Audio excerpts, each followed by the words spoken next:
So, I'm happy to be talking to you about a text that surely you are all familiar with in some capacity or another, though probably not through the lens of Romanticism. The Declaration of Independence by Thomas Jefferson, one of history's great documents and a very important piece of literature, as it were, in addition to being a governmental document. One thing that's interesting about it is that not only was it written by Thomas Jefferson, a group of people had gotten together and said that, yo, Jefferson, you're the guy for the job, and he stepped up for it. Is that not only is that sort of compelling historically speaking, but also just the paradoxes that it brings up, the disagreements, the elements where maybe the Declaration wasn't quite doing exactly what people thought it would be doing if you would examine the lives of the people who were responsible for writing it. Also, a big thing that's interesting about the Declaration, one reason why we're talking about it now, is just that it is a profound precursor for Romanticism. The Romantic movement, as we'll talk about it, is going to encompass a lot of different things. And though the Declaration of Independence actually predates it, according to most standard dating parameters, it does sort of lead into a lot of the ideas that we're going to get in the Romantic movement, and sort of gives us an idea of, you could read the Declaration and say, okay, I can see where this came from. Some things in the context of America that are interesting about the Declaration is the fact that not all of the colonies were actually on board with it from the very beginning. There was a lot of disagreement. I love the way that Jefferson puts this in this little introduction to the Declaration that he has in his autobiography. He says, the colonies of New York, New Jersey, Pennsylvania, Delaware, Maryland, and South Carolina were not yet matured for falling from the parent stem, which is hilarious. It's sort of using a farmer's, which, of course, Jefferson had that in his blood, a farmer's metaphor to describe the fact that some of the states weren't quite ready to go. Another thing that's interesting about this copy that we're looking at in particular, the one from the autobiography, is the fact that the actual edits that are in the Declaration of Independence are things that we can actually see here.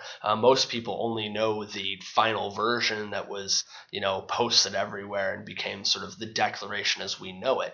But of course, as with any piece of writing, there were drafts that went into it, there were adjustments that were made, and some of them are truly compelling. But we'll get to those in just a moment.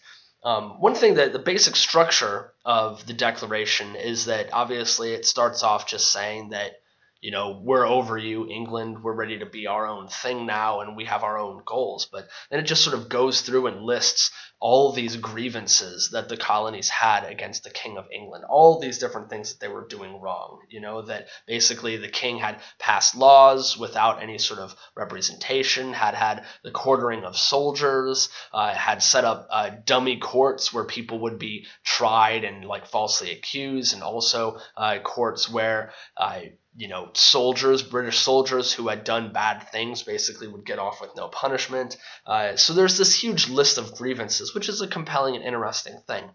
A couple neat things, historically speaking, that I think are really compelling are the spot in which he talks about the free system of English laws in a neighboring province, establishing therein an arbitrary government and enlarging its boundaries so as to render it at once an example and fit instrument for introducing the same absolute rule. That might seem a little bit obscure if you just read it, but then when you think about it, you're like, oh, wait a minute, he's talking about Canada, which is a really sort of compelling thing, because Jefferson actually in the Declaration of Independence calls out Canada as being sort of emblematic of all the things that are wrong, and that it's an embodiment of the encroachment of the British southward into what would become the United States. So I think that's just sort of a curious piece of trivia, that all the way back to the Declaration of Independence, we had this sort of and then there's Canada kind of mentality amongst the founders of the country, because it really did, at that point in time, represent the way that things had been, and represented the encroachment of the British on American sovereignty. So that's a compelling thing. Another thing that's really interesting is the fact that in the original draft of the Declaration, Jefferson spoke out very, very loudly and directly against things like slavery. He says, "He has waged cruel war against human nature itself, violating its most sacred rights of life and liberty in the persons of a distant people who never offended him, captivating and carrying them into slavery in another hemisphere, or to incur miserable death in their transportation." This is interesting for a couple reasons. One is that, why is Jefferson speaking poorly about slavery when he himself owned slaves? This is an interesting thing. It's sort of a paradox and irony, a hypocrisy of Jefferson. And a lot of people have gotten really hung up on that in time. I think that sometimes, when people focus exclusively on that, they sort of miss the point of some of the larger things that Jefferson is talking about. But it is a good point nonetheless, that it's sort of ironic that he would be talking down on slavery and talking down on Great Britain and the King of Britain's role in providing for slavery and the transportation of Africans to the New World, while he himself seemed to be benefiting from this practice. So there's a problem there. The thing that's more interesting about the slavery passage is the fact that it did not make the final draft. Is that was in the earlier drafts, and then over the course of discussing the Declaration, they actually decided to take it out.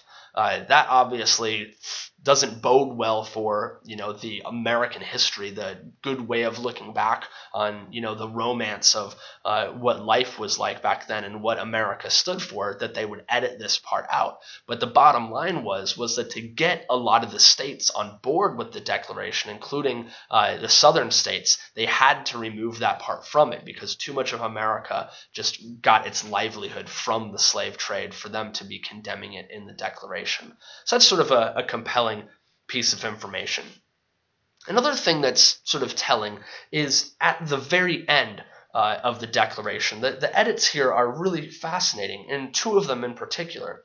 In the edit, it says, "appealing to the supreme judge of the world for the rectitude of our intentions." And then a little bit further down, right at the end, it says, "and for the support of this declaration, with a firm reliance on the protection of divine providence."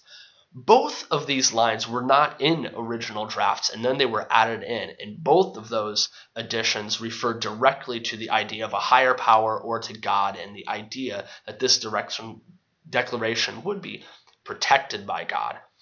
So that's sort of an interesting kind of thing that's added in. It sort of shows Jefferson's maybe hesitance to put that stuff in his initial thinking, but also shows that was sort of a prevailing attitude or prevailing idea in the America of the time, that those things would be added in. So ultimately, there's a lot of interesting stuff going on here, the edits, the history of America, but one thing that's particularly compelling is how it relates to Romanticism, because it is a flawed and paradoxical document, but it is instrumental to America, and it's a precursor for Romanticism.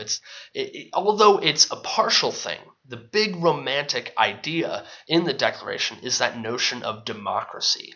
Right? The notion of democracy where everybody has a say, that people have control over their own lives, that people should be able to rebel against the king, that they should be revolutionary, that they can go out and they can, do their own thing. Obviously, Jefferson wasn't willing to afford that right to everybody, but that little sort of grain of democracy sort of coming back into the world at this point in time definitely can be seen in the later romantic works that we'll be studying.